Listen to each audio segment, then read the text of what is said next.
Madame, bonsoir. Monsieur, bonsoir. Ravi de vous avoir. Comme tous les mercredis, espace 20h30, 22h, vous êtes bel et bien dans le cadre de regards sur les communes. Et bien sûr, si vous nous rejoignez à cet instant, vous pouvez également nous regarder désormais sur StarTime. Nous sommes au canal 792 et bien d'autres satellites, y compris Eutelsat et bien d'autres. Nous y sommes effectivement. Les 54 pays de l'Afrique nous reçoivent en direct en ce moment sur ce programme de regards sur les communes. Regards sur les communes, une thématique centrale. Nous parlons de la commune de Kondiok, un nouvel élan de développement. C'est un point d'interrogation que nous essayons d'ailleurs de mettre à la fin de notre questionnement. C'est un questionnement, monsieur le maire. Le panel bien consistant est là ce soir. Bien sûr, mes consultants permanents, Eros Ekwala, experts en ingénierie et développement local, agro-environnementaliste. Eros, bonsoir et merci de nous rejoindre ce matin. Bonsoir Raoul, bonsoir aux téléspectateurs qui nous regardent tous les mercredis, bonsoir à notre invité. On espère ce soir encore contribuer à travers nos réflexions à l'édification des masses et contribuer également à ce que le développement du Cameroun se fasse de façon durable. Alors, y a-t-il des nouvelles des communes? Naturellement, c'est un coup de chapeau que j'ai tiré cette semaine au maire de la ville de Douala. Non, ne tirez pas le coup de chapeau. Qu'est-ce que le maire de la ville de Douala fait concrètement? Allez-y droit au but. Qu'est-ce qu'il y a comme actualité au sein de la mairie de la ville de Douala? Au sein de la mairie de la ville, naturellement, la suite des travaux d'aménagement de la voirie municipale, l'éclairage public, j'ai eu à le constater tout à l'heure dans certaines rues. Et qui est comme actualité pour la mairie de Douala. Et ailleurs? Également, la mairie de Douala 3e, qui a acquis des engins pour l'amélioration de son parc d'engins de travaux publics. Je crois que ce sera un souffle nouveau pour la réalisation des travaux pour ce qui est de cette mairie-là. Très bien. C'est ce qui fait l'actualité des communes de la ville de Douala. Mais vous êtes limité à la ville de Douala. Il y a plusieurs, 360 communes au Cameroun. Hein. Oui, j'ai essayé de discuter. Il y en a même hors du Cameroun. N'oubliez pas que cette édition également concerne plusieurs pour ce qui est du Cameroun. Et le constat est clair. Beaucoup de mairies n'ont pas de page de communication. Beaucoup de mairies ne communiquent pas beaucoup sur leur activité. Donc, du coup, ça devient compliqué d'avoir des informations sur l'ensemble des mairies du Cameroun. En tout cas, à Makba, c'est un conseil municipal qui est projeté pour les 11 et 12 juillet prochains. Je crois que c'est mardi et mercredi au sein de la commune de Makba. À Bonalé, on prépare également ce conseil municipal probablement dans la même semaine. Bref, voilà des informations que nous avons pu avoir concernant les communes. Merci à vous, Elos, pour ce travail d'arrache-pied des terrains que vous faites pour le bonheur de nos téléspectateurs qui nous suivent en ce moment. Alors, Jébin Djega Elongue, ingénieur, qualité, hygiène, sécurité, santé et environnement, universitaire, consultant, formateur. Jébin, bonsoir et c'est toujours un plaisir de vous avoir sur un plateau. Bonsoir Raoul, bonsoir aux copanélistes, bonsoir surtout à monsieur le maire que nous avons... Vous avez déjà prononcé le maire? Avant que moi je ne parle du maire, vous l'avez déjà dit? Que nous aurons en face de nous... Vous allez très vite là, Jébin. C'est moi qui présente des invités sur ce plateau, c'est pas vous. Vous avez présenté le maire, je n'avais encore rien dit. Vous avez trahi un secret qui attendait à arriver à un dernier moment. En fait, je comprends votre engouement. Allons-y, Jébin. Je ne vais pas insister là-dessus. Je voulais simplement dire que le plaisir est mien, n'est-ce pas, de participer à ce plateau qui permet, n'est-ce pas, d'apporter un plus aux collectivités territoriales décentralisées en ce qui concerne leur développement, en ce qui concerne le bien-être de leur population.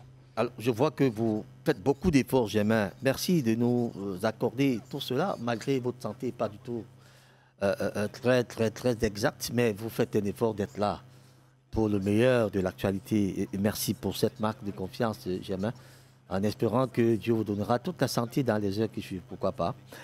Eh bien, nous allons certainement avoir par téléphone Blaise Biko. Il est élite de Nkondjok, je crois qu'il est en ce moment dans la Damawa.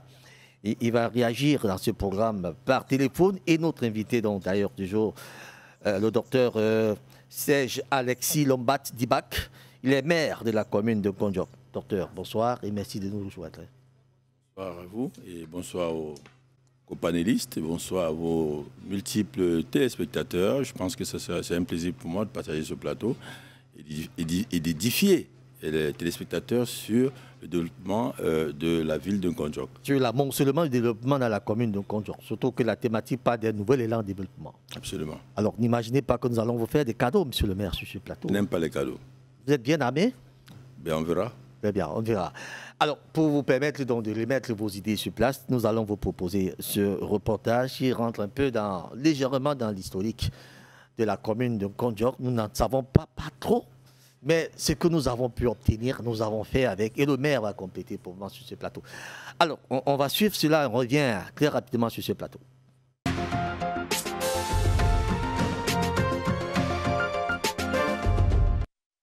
Créée en 1970, la commune de Kondiok couvre une superficie de 2000 km².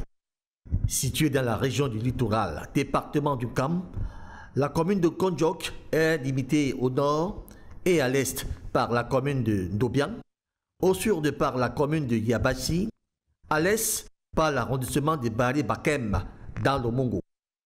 La population très cosmopolite vient de diverses origines. Devenu arrondissement depuis 1972, où il a pris le nom d'arrondissement de Kondiok, qui signifie simplement village des éléphants. Kondiok, c'est aussi une zone, comment je dirais, c'est comme les États-Unis, je veux dire. On y retrouve les Bassa, les Béti, les Bamileke, qui non seulement sont arrivés, ont été acceptés et nous apportent aussi leur connaissance. Par exemple, quand tu verras un gars de Kondiok, tu dansais le mangambo. Si on ne te dit pas que c'est un Kondiok, un bang, tu ne croiras pas.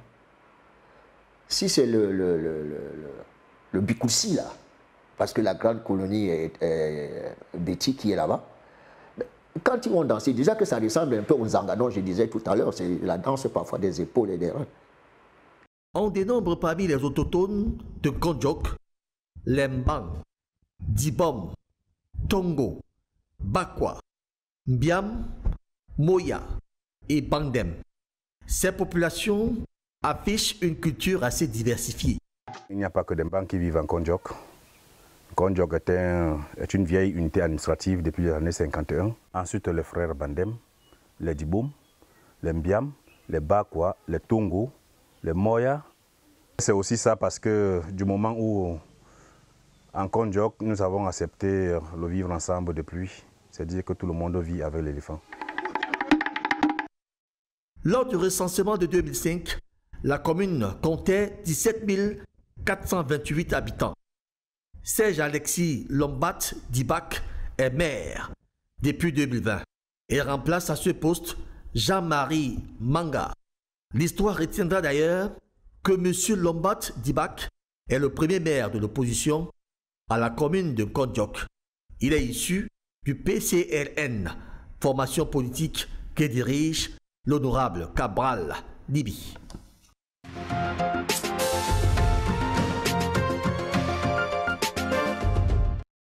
Alors, monsieur le maire, on a quelque chose à ajouter dans ce reportage? Oh, quasiment complet. C'est des petits détails. Quand il parlait d'autochtones, il a plutôt globalisé sur tout l'ensemble des populations. Mais c'est un débat auquel je ne veux pas m'associer. Toutes ces ethnies vivent de façon conviviale dans notre arrondissement. Alors, on sait quand même que c'était un district.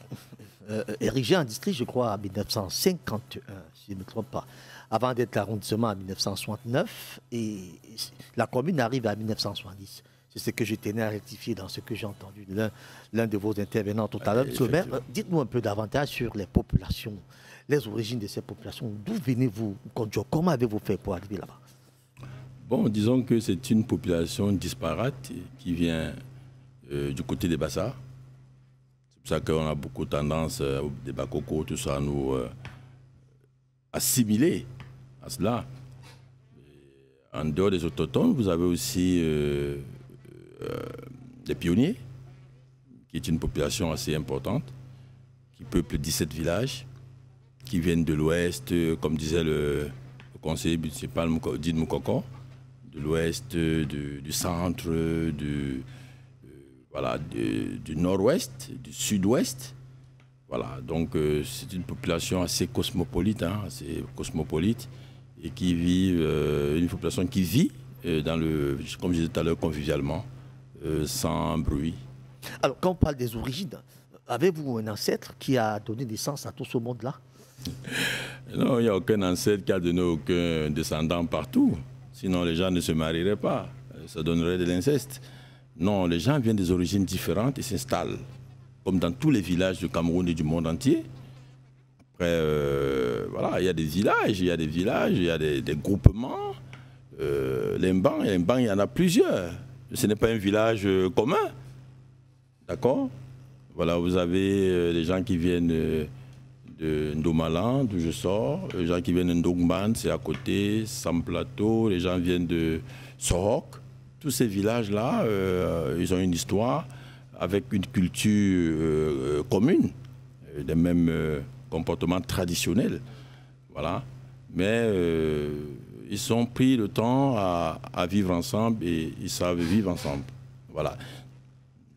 Alors, rentrons un peu dans l'essentiel maintenant. Monsieur le maire, mes deux consultants sont probablement là en train de prendre des notes.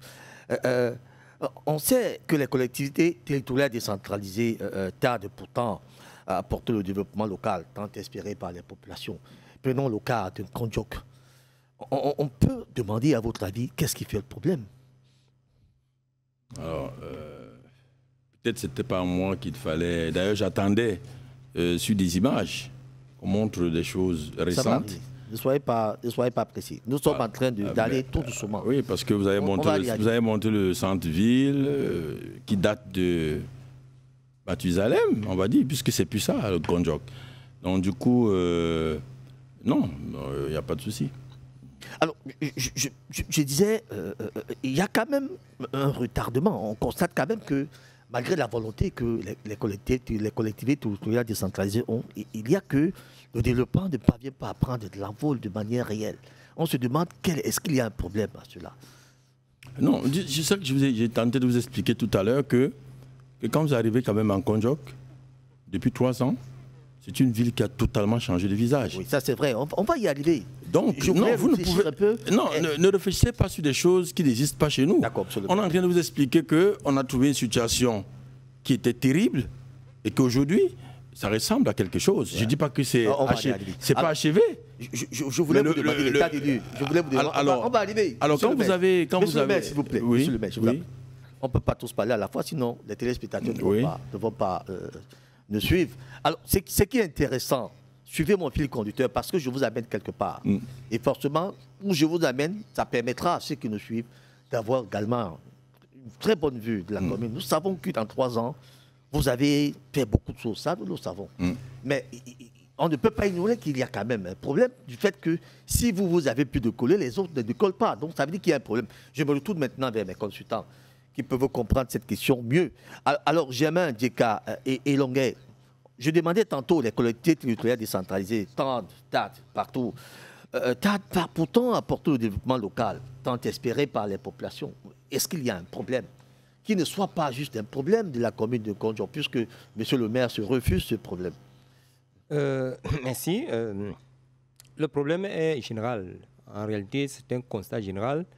Et il est dû à un certain nombre d'éléments de fait, c'est-à-dire que le mode de financement des activités ou des projets des collectivités territoriales a changé avec le projet de la décentralisation qui lui-même tarde n'est-ce pas, à libérer tous les n'est-ce pas, tous les coudées pour permettre aux maires, aux exécutifs communaux de remplir pleinement leur rôle. Donc il y a un problème déjà à ce niveau de l'État central qui tarde, n'est-ce pas, à libérer les moyens de la politique qu'il a, n'est-ce pas, cédé aux collectivités territoriales. Le problème aussi, c'est les collectivités territoriales, pour certains, qui attendent, n'est-ce pas, cette manne-là pour pouvoir faire quelque chose, en ignorant qu'ils sont à la responsabilité d'une population, d'une richesse communautaire qu'ils peuvent valoriser. Donc il y a enfin, je peux citer un certain nombre d'interaction pas toujours fluide avec certains hauts fonctionnaires ou certains fonctionnaires. Certaines élites. Qui ne suivent pas, n'est-ce pas, la voie ou la mouvance impulsée par l'État central. Très bien. Eros, Et donc, vous pouvez ajouter quelque chose à ce que Oui, dit en réalité, il est constant. De façon générale, peut-être que chez M. le maire, ça fait la différence, mais de façon constante, sur les 360 communes, on peut se placer quand même au-dessus de la moyenne, qu'il y a des goulots d'étranglement. On ne va pas prendre la place des élus locaux pour le dire. Tout simplement, ce qu'on peut dire, c'est qu'il y a un problème d'ouverture à l'innovation. Vous voyez, on l'a dit ici sur ce plateau, il y a beaucoup d'élus locaux, beaucoup de collectivités, où les managers, les leaders sont, entre guillemets, pas très ouverts à la logique du changement pour s'adapter aux enjeux du moment, aux exigences des enjeux du moment. La deuxième observation, c'est au niveau du leadership. On a dit qu'on est dans un contexte de développement participatif qui, de mon point de vue, impose certaines attitudes, certaines façons de faire, forcément, qui demandent à ce qu'on mette sur pied un mode de management, de leadership qui, de mon point de vue, essaie de fédérer toutes les compétences, du moins les plus essentielles, parce qu'il est question justement de mettre en commun les potentialités qu'on a sur le plan local pour impulser un développement local durable. Donc il y a aussi ce problème de leadership. Là, on n'arrive pas dans la majorité des cas à fédérer toutes ces forces. À fédérer toutes ces forces, à mettre sur pied un leadership fédérateur qui permet à ce que certaines collectivités qui ont beaucoup de potentiel valorisent justement leur potentiel. Très bien. Alors, docteur, non, on n'a pas assez de temps. Juste une seconde. Docteur, s'il vous plaît, je vous en prie. Monsieur le maire, d'état des lieux, lorsque vous arrivez à la commune de Kondiok, quel était l'état de santé de cette commune? Alors, il faut que je vous dise que j'ai entendu les co-panélistes. Je pense que si vous faites venir un élu local, c'est pour qu'il puisse s'exprimer pleinement. Je vous explique que tous les maires de toutes les communes du Cameroun reçoivent 100 millions de francs CFA toutes les années, dont ils ont la charge de décider.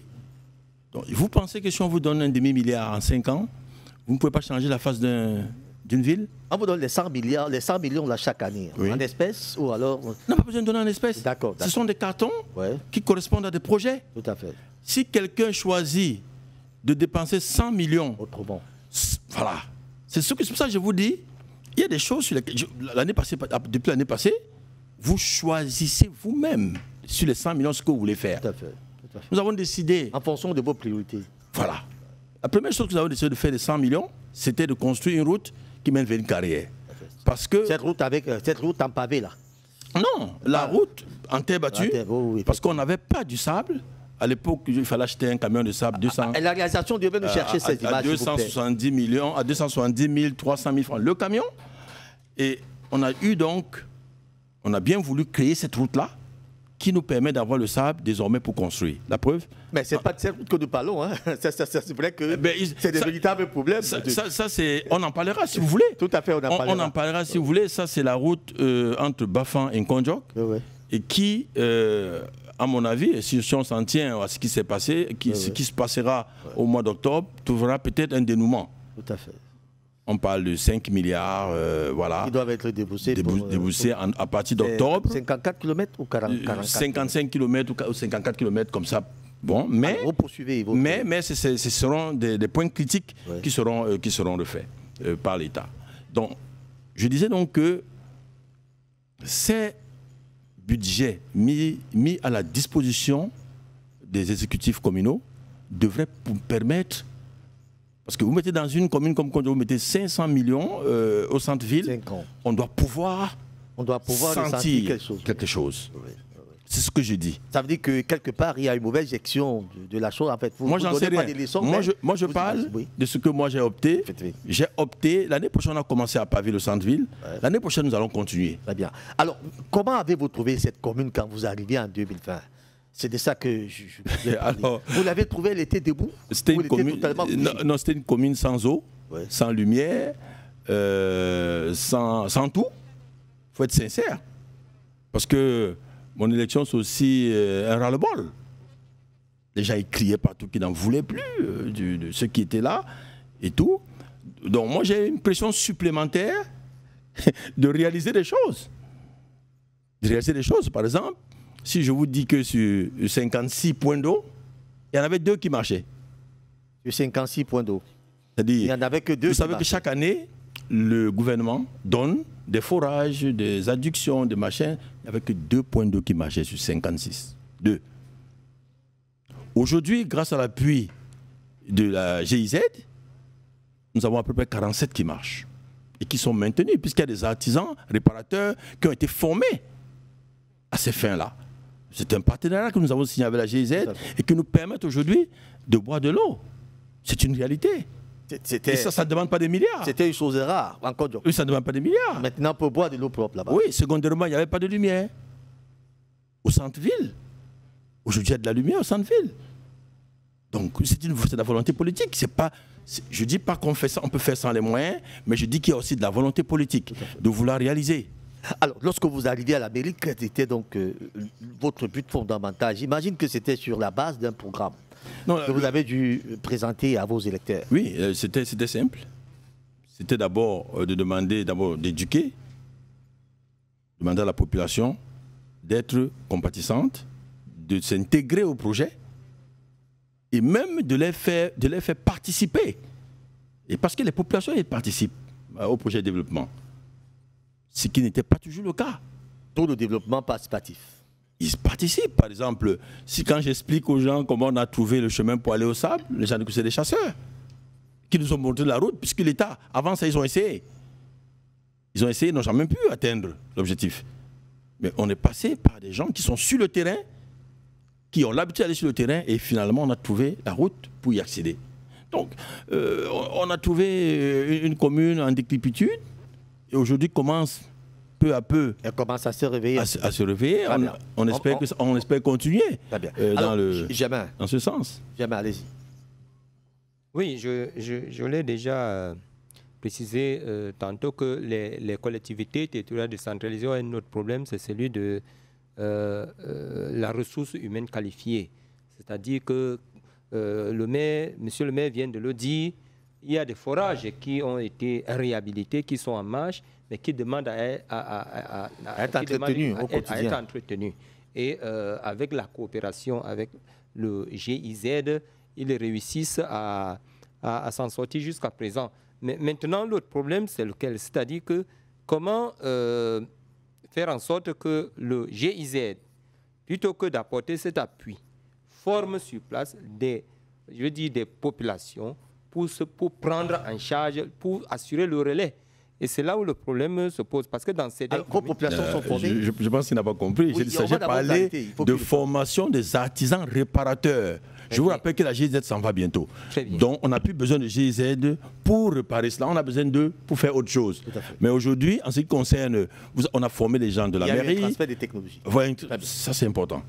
Et accompagné de cela, il n'y a pas eu que ça. Même, ils ont même donné une moto pour accompagner. Et la trousse des premiers besoins. Ça existe à la mairie. C'est très bien. Allez-y. Très bien. Donc, je l'ai dit déjà, cette capacité à s'auto-approprier, n'est-ce pas, les leviers de développement.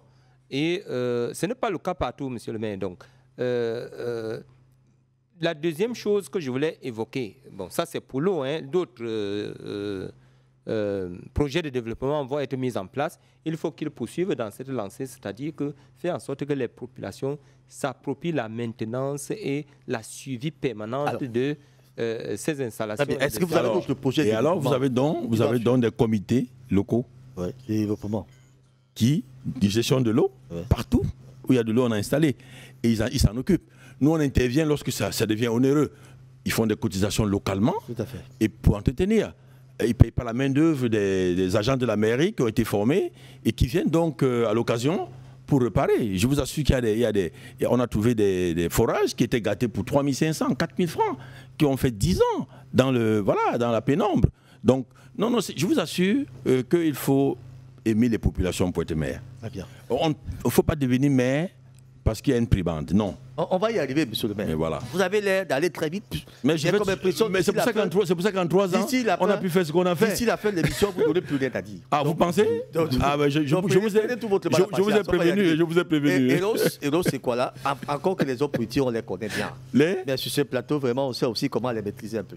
Alors, Eros, sur la question fondamentale, vous avez entendu tout à l'heure, monsieur le maire, le docteur Lombat. Alors, dans cette lignée, comment amorcer un développement durable, réel? En réalité, il n'y a pas de développement réel et durable et périn sans la prise en compte des problèmes, des préoccupations réelles des populations pour lesquelles les projets et les initiatives de développement sont destinés. Le deuxième pilier, c'est qu'il faut impliquer ces populations à la prise de décision par rapport à tous les projets ou les initiatives de projets qui doivent être implémentés dans leur localité. On a l'habitude de dire « faire sans moi, c'est faire contre moi ». Il faut faire participer les populations à l'identification de leurs problèmes réels, à l'identification des axes de solution à leurs problèmes préalablement identifiés. Et maintenant, dans le système de management, le système de gestion de la cité communale qui est mis sur pied, intéresser et impliquer ces populations à la gestion même de leurs affaires communautaires. On a dit ici que, au sens de la loi, les instances comme les conseils municipaux sont ouverts au public, mais très peu des élus locaux intéressent leur population à la participation de ces rencontres, de ces échanges, de ces moments importants de la vie de la communauté. C'est au sein des conseils municipaux que les populations peuvent faire le diagnostic de leurs problèmes de développement et évaluer les projets de développement qui sont dans leur localité. C'est du ressort des élus locaux que d'intéresser leur population aux initiatives de développement et à la participation à ces instances comme le conseil municipal où les questions, les problématiques liées au développement se peaufinent, où on prend les décisions, où on délibère un certain nombre de choses liées, des projets liés au bien-être des populations. Maintenant, si dans la majorité des cas, et c'est que de mon point de vue à l'observance, que les populations, on va dire qu'elles sont attentives, qu'elles sont loisives, qu'elles sont ci ou ça, mais il faut un leadership communautaire qui fédère ces populations vers ces instances-là pour qu'elles participent de façon concrète et efficace au projet. Alors, non, il faut lui répondre. Oui, allez-y. Le débat d'orientation budgétaire existe dans la commune. Naturellement. Et il faut savoir que nous faisons participer les imams, les prêtres, les chefs de village. Et comment vous les quand vous arrivez à un conseil municipal, c'est tout le village qui est là. C'est ça, le conseil municipal. Et donc, ne restez pas sur les stéréotypes. Parce que nous, on applique ce que vous dites là. Parce que comme on travaille avec la GIZ, et comme c'est une de leurs recommandations, nous le faisons. Notamment, le budget. N'est pas improvisé. Vous avez le PC, on a un PCD qui est modifié. Donc, qui tient en compte les desiderata des populations. C'est une réalité. Je vous ai dit, si vous n'aimez pas les populations, vous ne pouvez pas assumer ce poste pleinement. Et parlant des ressources humaines, je vous rappelle que nous avons fait un recrutement massif. Quand je suis arrivé à la commune, il n'y avait que des agents d'entretien. Aujourd'hui, on a des cadres. On a un ingénieur, génie civil. On a les comptables formés. On a des juristes. Ça veut dire que vous avez refondé la valeur humaine qui est d'ailleurs à la base de tout effort. Oui, parce que bien sûr, vous avez besoin du personnel compétent pour pouvoir réaliser les objectifs. Vous les avez formés? Bien sûr qu'ils sont formés. Et puis, je vous rappelle que les cadres sont recrutés par le Mindevel. Parce qu'on sait très souvent que les communes sont pris par ce personnel parfois qui ne sait pas quoi faire, qui très souvent est recruté par affinité. C'est-à-dire, je suis le cousin du maire, je suis l'oncle du maire. Ah, moi, j'ai pas de cousin là-bas. Je suis le neveu, le petit-fils. Ah non, j'ai pas et puis le maire dit, bon, comme tu as le BPC, tu n'as pas du boulot, alors viens t'asseoir à la mairie. Non, on a donc des gens de ce genre-là. Non, ça n'existe pas là-bas. En Côte-d'Ivoire, ça n'existe pas. Non, ça n'existe pas. Très bien, on devra vérifier ça. Ça n'existe pas. Alors, vous avez une élite qui est arrivée après vous. Moi, généralement, je suis un peu gêné qu'une autorité soit déjà sur un plateau et que des gens viennent après. Alors, je vous demande votre permission. Est-ce que, successivement, on peut prendre un à un pour les faire participer aussi à cette émission. Ça, c'est vous qui décidez maintenant. Moi, je n'ai pas de problème. Vous n'avez pas de problème, merci. Alors, on va peut-être évoluer maintenant. Je vous posais une question fondamentale, c'est de savoir, lorsque vous arrivez à cette mairie, quels étaient les véritables défis sur lesquels il fallait s'apaisantir? Vous avez cité quelques-uns. De l'eau. Oui, il y en a encore. De l'électricité. Les routes. Les routes. Et vous êtes à quel niveau maintenant? Non, vous savez, on ne peut pas tout faire en 3 ans. Même en 5 ans, on ne peut pas tout faire. Je pense que nous évoluons tout doucement avec les moyens que l'État nous donne. Parce que n'oubliez pas que 80% dans certaines communes, c'est l'État qui donne. Hein, on n'a pas de marché, on n'a pas tout ce que vous savez. On a peut-être une forêt communale, mais vous savez que la gestion de forêt communale est tout à fait particulière.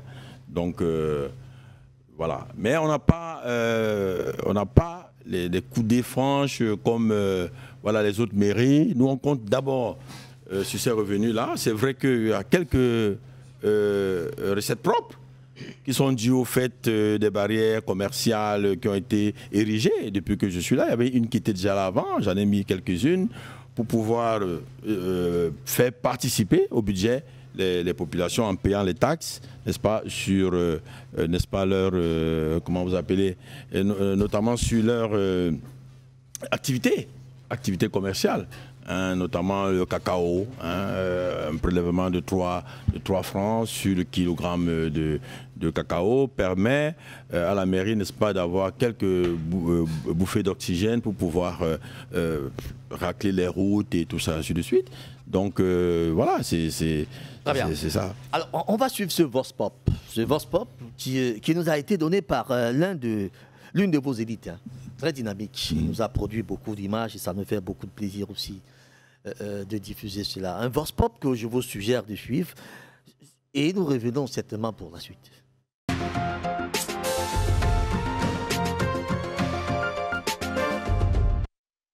C'est bon. Bonjour. Bonjour mon frère. Comment vous appelez? Madame Dungo Chaouz Clarisse. Alors, parlez-nous de qu'est-ce qu'il faut pour que Konjo se développe? Papa, nous sommes dans l'enclavement. Il n'y a pas d'électricité, il n'y a pas d'eau. La route alors c'est pire. On fait même 3 jours avant d'arriver à Bafang. 52 km, on paye 5 000 de transport. Et qu'est-ce que vous proposez? Je supplie mes frères de regarder, de se tourner, regarder l'arrondissement de Konjo. Parce que c'est très grave. Nous souffrons.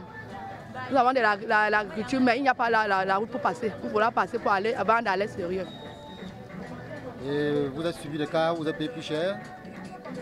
Papa, si c'est pour l'agriculture, on vient nous tromper. Le kilo de cacao parfois à 550. Le café alors c'est la mer, le café c'est 200, 150 au kilo.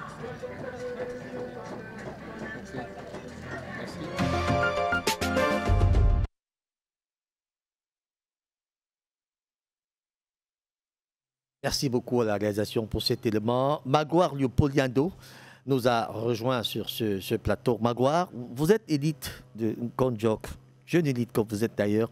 Vous le connaissez dans ce que cette dame-là vient de nous dire?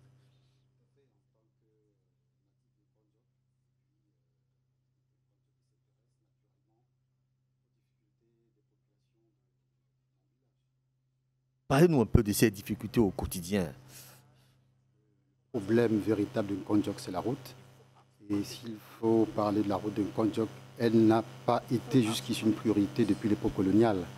Parce qu'au temps des Allemands, on le sait que Yabassi était la 4e ville du Cameroun, après la ville de Tian.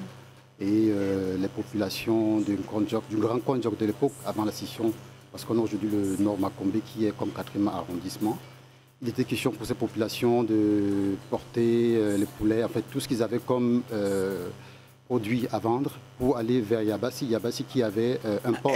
Nous avons des images là-bas, s'il vous plaît, donnez-nous les images, je vous en prie. Allez-y, continuez. Et c'est à la faveur du maquis. Pourquoi? Parce qu'on sait très bien ce qui s'est passé avec l'UPC. Après le bombardement de l'Ouest Cameroun, il y a eu des résistants qui sont réfugiés dans la forêt du Grand Konjok. Il était question maintenant pour le gouvernement du Cameroun, au temps d'Idio, d'atteindre ses poches de résistance. Et voilà comment Konjok bénéficie de l'opération Yabassi Bafang, parce que le génie militaire devait créer la route pour atteindre ses poches de résistance.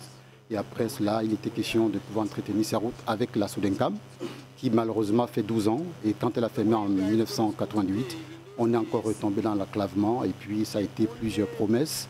Et je pense que c'est aussi à l'occasion qu'on a eu un vote de sanction en 2020. Parce que les populations en avaient marre. Ils se sont dit de toute façon, changer un peu de fusil d'épaule. Et voilà comment Monsieur le maire et l'exécutif communal 2020 appuie aujourd'hui prendre les rênes pour pouvoir... Alors vous voulez dire de 2020 à 2023, il y a quand même évolution? Honnêtement, il y a évolution. Parce que je vais vous le dire franchement, j'étais de ceux qui avaient eu un peu de recul parce que quand j'ai vu un reportage diffusé sur une chaîne dont je préfère taire le nom, j'ai vu monsieur le maire qui parlait certes des vérités, mais beaucoup se sont dit mais pourquoi est-ce qu'il ne s'est pas aligné sur le parti au pouvoir avec l'aura de son feu père. Laissez son père là. Voilà. Continuons là où ça. Parce qu'il était, voilà, il est resté une élite quand même influente d'une dame. Et bien après, il a pu s'imposer avec une autre casquette dans le PCRN. Et voilà, je pense qu'il a saisi la pêche pour faire ses preuves. Il y a un changement parce que... Alors, en 3 ans, qu'est-ce qui a changé concrètement? En 3 ans... Je souhaite que c'est vous qui le disiez. Ce n'est pas parce que vous êtes à côté du maire. Non, mais si vous essayez de mentir, les populations de Kondjok vont vous rattraper. Mais je le dis en élite et en journaliste. Oui. Parce qu'honnêtement, j'ai mené une enquête. Oui. L'une des premières actions qui m'a marqué, c'est la mesure d'urgence qui a été accordée par... La mesure d'urgence qui était accordée par la préfecture. Et monsieur le maire a commencé d'abord par rembler les gros nids de poules, si on peut dire ainsi, de Ndokban et autres, tout ça. Et sur ce, les populations ont connu moins de difficultés. Et bon, c'est pas évident. Il ne revient pas aux communes d'entretenir les routes nationales. Il revient au ministère de tutelle de le faire. Mais par contre, en ce qui concerne les routes agricoles... les routes communales. Il y a un changement. Et puis, l'adduction d'eau, c'est visible quand même. Et puis, vous voyez la route départementale qui est non bitumée, la route gravillonnée avec des pavés. Je pense que honnêtement, il y a un changement. Il y a évolution en 3 ans. Ouais. Alors, monsieur le maire, vous avez quelque chose à ajouter qu'il a dû oublier? Dans vos 3 années de pouvoir, en tant que maire, en tout cas, vous régnez d'ailleurs, ça c'est clair. Non, je pense que ce qu'il a dit, c'est honnête. Même si je ne suis pas tout à fait d'accord avec... Je ne sais pas quand est-ce que le reportage a été fait, mais je ne suis pas tout à fait d'accord. Vous croyez que ça vous éclabousse? Non, je n'ai pas besoin de... Non, vous savez, moi je suis serein. N'ayez pas peur, monsieur le maire. Non, je suis serein. Vos actions parlent. Non, je suis serein, mais j'ai dit... c'est vrai, vous savez, le Vox Pop... Imaginez-vous s'il pleut maintenant, je vais en Kondjok, j'aurai ce genre de reportage. Mais les gens qui n'ont pas de route parce qu'ils ont des difficultés pour évoluer. Même sauf que ce qu'on vous montre, ce qu'on vous montre, ce n'est pas Kondjok qu'on vous montre. Depuis là, je ne sais pas pourquoi il a choisi de montrer cette route-là. C'est pas Kondjok? C'est pas Kondjok. Ah bon? Parce que oui, là, par contre, vous êtes même au niveau de Bafan, hein, au niveau de Bakou. Ce qu'il montre, non, je vous assure. Donc, je pense que vous avez eu assez d'images pour montrer ce que c'est que la ville, proprement dit, de Kondjok. Parce que quand vous partez de Bafan, permettez-moi. Je vous donne la parole. Non, je refuse sur ce plateau qu'on nous donne des leçons de journalisme. Je vous en prie. Non, je suis journaliste. Je vous dis. Je voudrais que chacun reste sur les images que nous avons reçues. Sont bel et bien les images qui viennent de vous et de vos élites. Donc ça veut dire que nous parlons de Kondjok. Alors s'il y a des erreurs, ce n'est pas nous. Donc s'il vous plaît, vous avez rectifié tout à l'heure. J'ai le droit de me défendre. Bien sûr, sans toutefois indexer les autres, ça c'est clair. Et si vous m'invitez... Encore que ce sont vos images. Non, ce n'est pas mes images. On va donc vous démontrer à la fin de cette émission que ce sont vos images. Non, ce ne sont pas mes images. On va donc continuer. Ok. Ce ne sont pas mes images. Le Vox Pop là, selon vous, ce n'était pas Kondjok? Non, c'est pas ce que j'ai dit. J'ai dit, je ne sais pas quand est-ce que ça a été fait. Ok, d'accord. C'est ce que je dis. Poursuivez donc dans votre lancée. Parce qu'un Vox Pop qui choisit de ne pas montrer ni le gravillonnage, qui choisit de ne pas montrer les lampadaires, qui choisit de ne pas montrer les caniveaux qui rendent la ville. Ce qu'on sait aujourd'hui, c'est un problème. Vous êtes médecin, je suis médecin, vous êtes journaliste, mais vous savez bien que quand vous voulez orienter un reportage, vous l'orientez. Mais il n'a pas été orienté. Mais, sauf que sauf que depuis que je suis...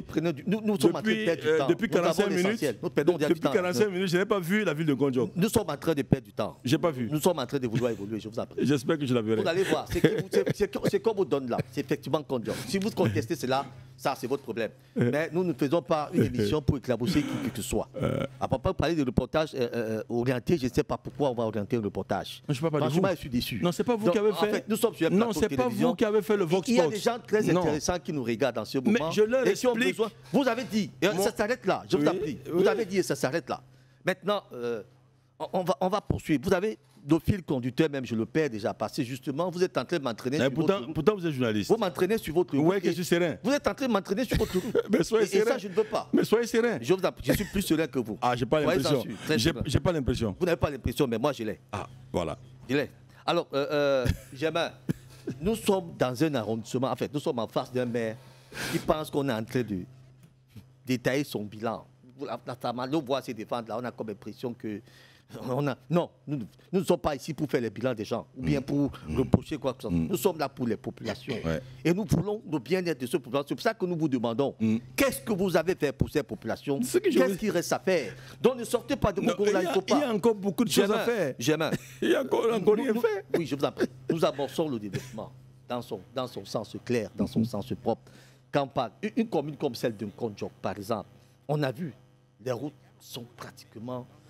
D'ailleurs, Magloire l'a dit tout à l'heure, même s'il y a un regain quelque part, ça veut dire que il y a un regain quelque part, les routes sont quand même, l'accès est quand même difficile.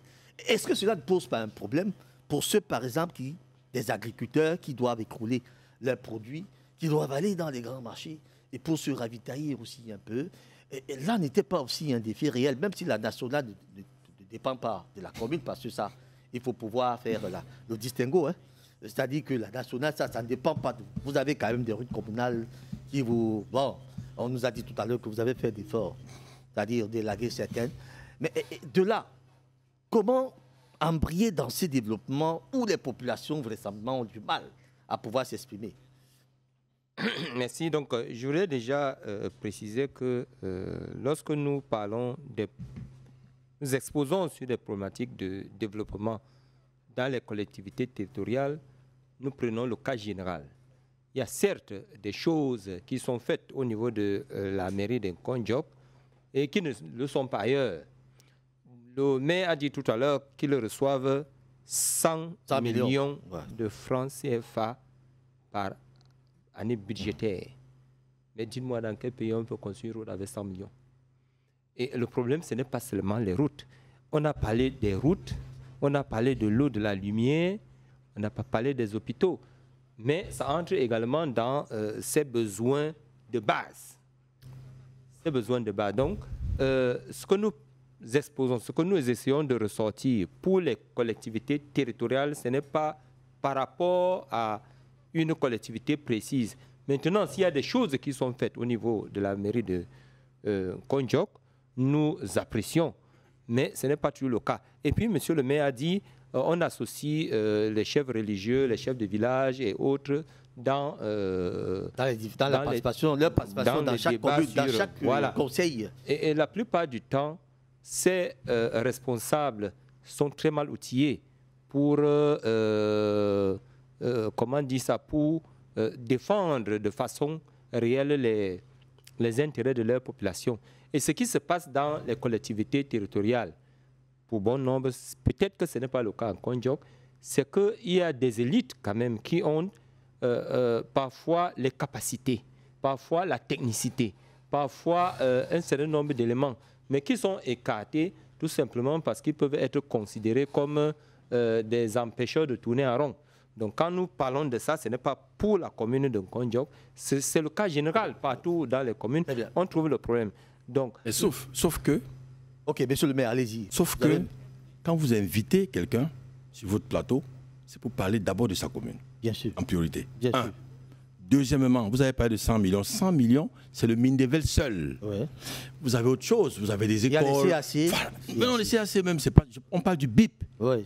Parce que les CAC ne développent pas un pays. Oui, tout à fait. Pas une commune. Donc, quand même, si je parle de 100 millions, vous devez comprendre. Parce que si on s'assoit parler de communes, j'espère, je me dis que j'ai des experts en face.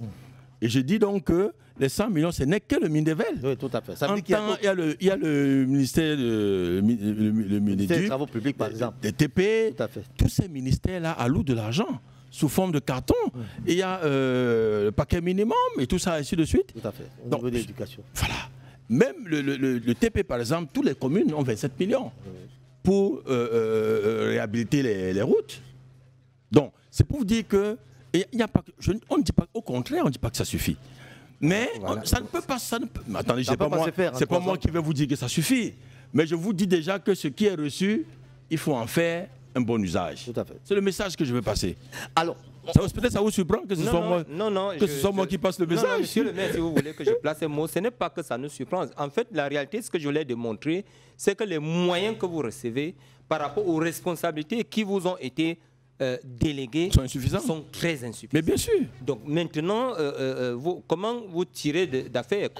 Lui, il parle de la gestion, ce que vous recevez. Oui, vous gérez normalement, on est d'accord. Parce que si vous vous plaignez, si vous n'arrivez pas, tout à l'heure vous disiez que les gens n'arrivent pas à transformer les 100 millions en des choses visibles.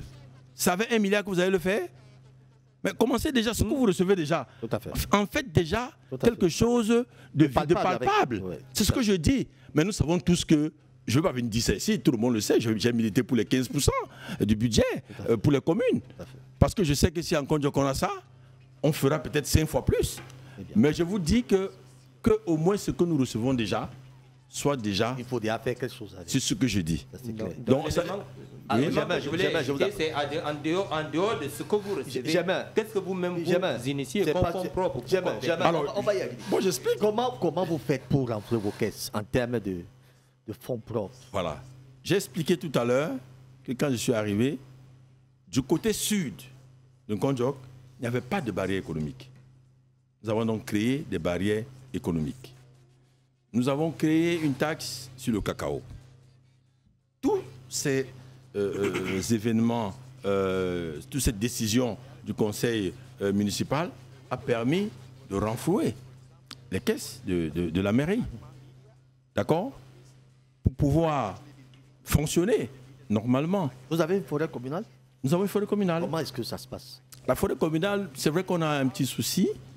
Depuis peut-être 1 an, on n'arrive plus à produire parce qu'il y a eu beaucoup d'événements qui se sont passés. Il y a même une réunion récemment avec le sous-préfet pour remettre les choses en place parce que la forêt est très accidentée. Elle est tellement accidentée que parfois on peut couper le bois, mais pour sortir, c'est un problème. Donc on n'arrive pas à jouir de façon efficace, et je parle de la commune, de ce bien-là, donné par l'État. Ça veut dire qu'il y a des bras séculaires qui vous empêchent un peu quelque part? Non, du tout. Ou bien il y a des signatures qui embêtent? Non, du tout. Je vous explique que le bois est effectivement efficace lorsqu'il sort de la forêt. Si vous avez des tonnes de bois en brousse, ça ne sert à rien. Tout à fait.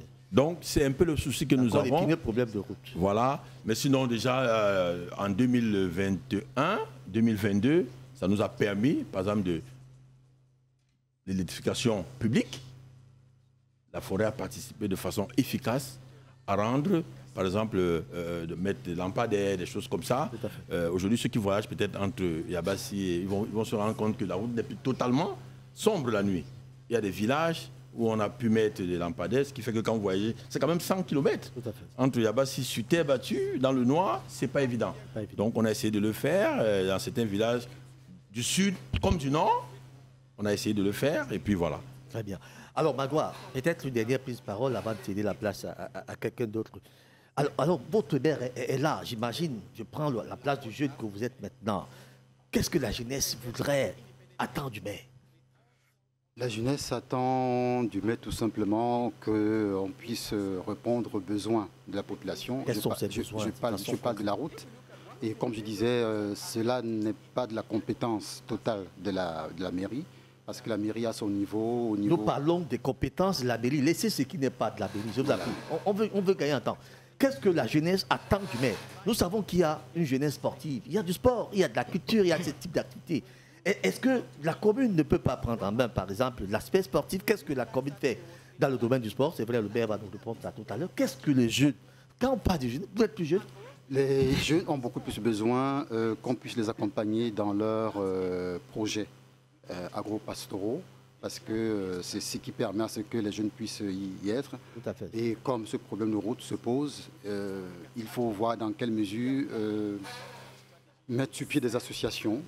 Et je dirais tout simplement... Est-ce qu'il revient à la mairie de mettre sur pied les associations? La mairie, quelque part, peut assister. Peut-être que les associations peuvent déjà être là et puis sollicite l'appui de la peut assister les associations. C'est à eux, par exemple, de se montrer présentes. Parce que je prends le cas, par exemple, de la forêt.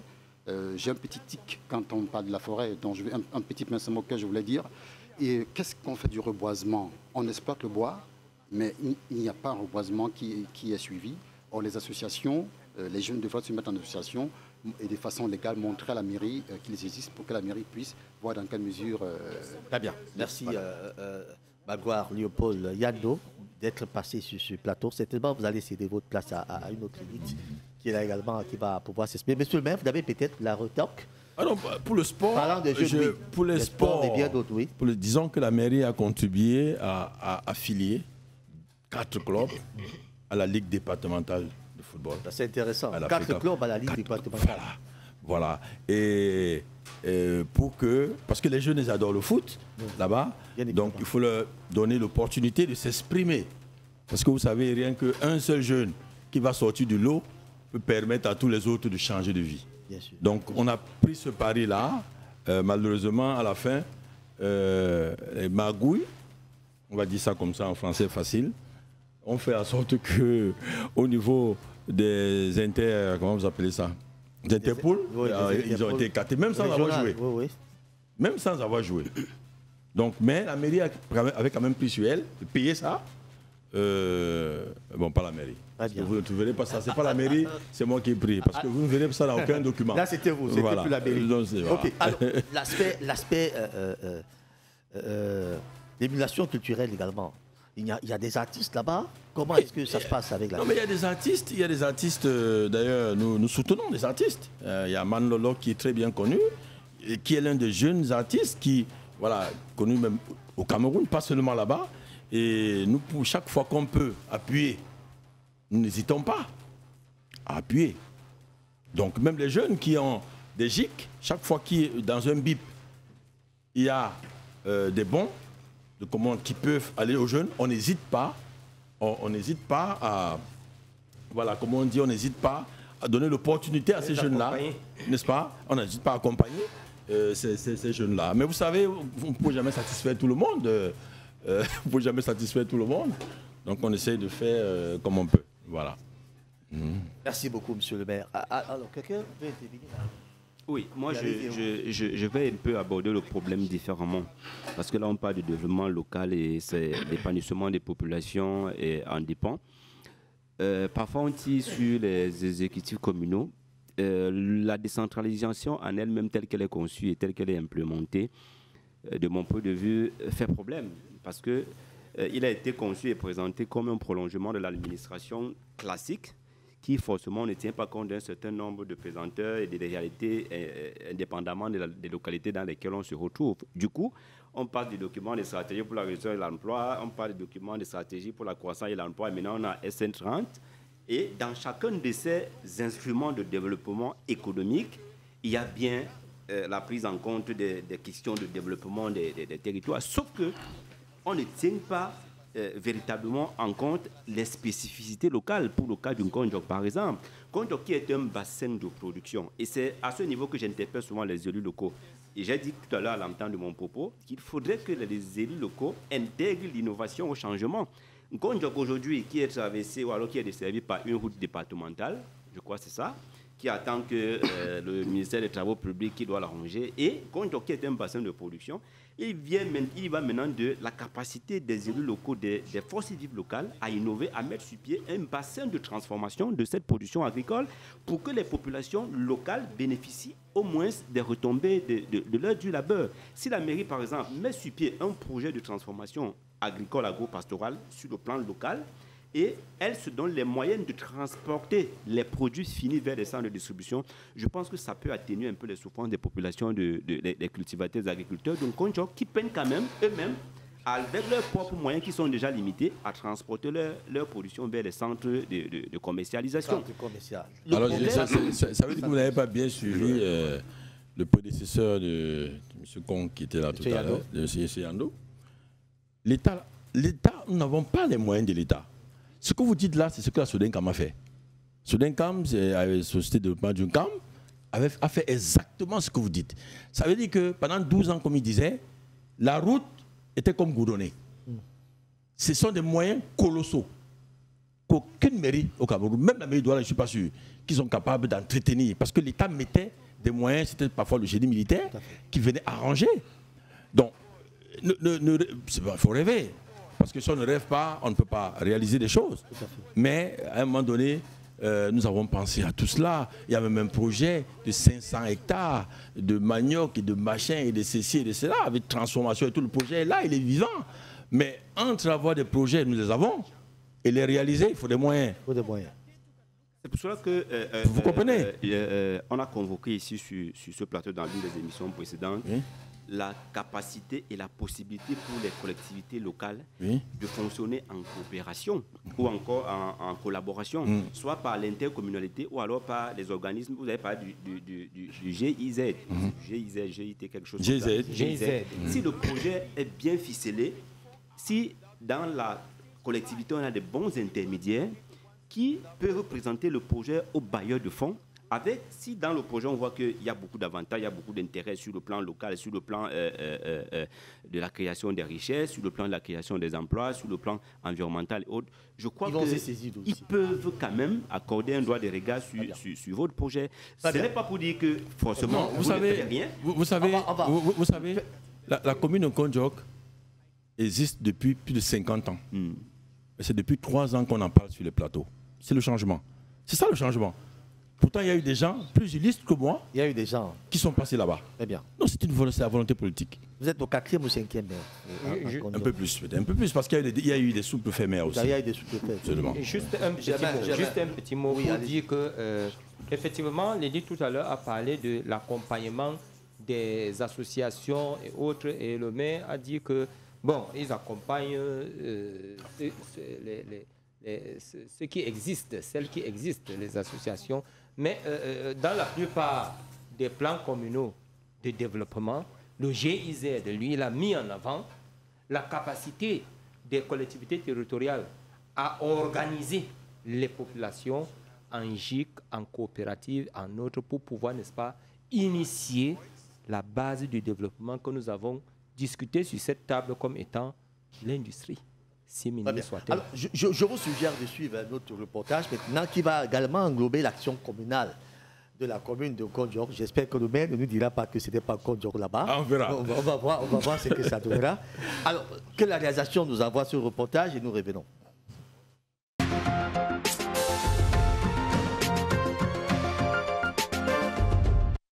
Résolus à changer la donne dès leur ascension à la commune de Kondiok, l'exécutif municipal que préside Serge Alexis Dibac a tout fait de baptiser leur mandat de nouvel élan de développement. C'était d'arriver et de faire, si vous voulez, de faire les manquements que nous avons constatés à l'équipe sortante.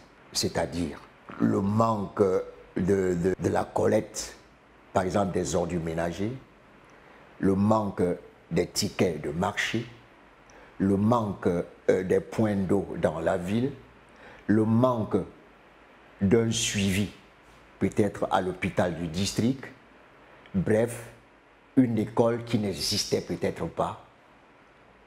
On se retrouvait dans les années de Mathusalem, les enfants à terre, bref, beaucoup de travail à faire.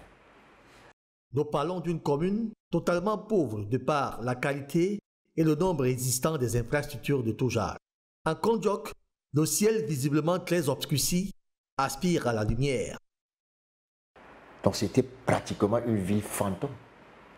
Tu voyais les gens qui sortaient de nuit et ne revenaient que de nuit. Il fallait leur amener à savoir qu'on peut vivre en Kondiok en y installant et même déjà de la lumière dans un système de panneaux solaires, en leur apportant des points d'eau dans les forages créés par nous et peut-être réhabiliter les vieux que nous avons trouvés. Je prenais l'exemple de 2 points de Scanwata. Quand on parle de Scanwata, nos enfants aujourd'hui ne connaîtront même pas ce que c'est que Scanwata. Mais il a fallu, avec les modestes moyens que nous avons remis ces 2 Scanwata en marche et la population commence à croire à ce que nous avons proposé lors de notre campagne. En dehors de l'eau que nous avons fait, c'est le centre de notre ville, déjà qui ne connaissait pas ce que c'est que des pavés. C'était de la poussière en saison sèche, de la boue en cette saison de pluie. Mais les 9 km de route qui traversent le centre ont eu des pavés. J'oubliais un autre point très essentiel.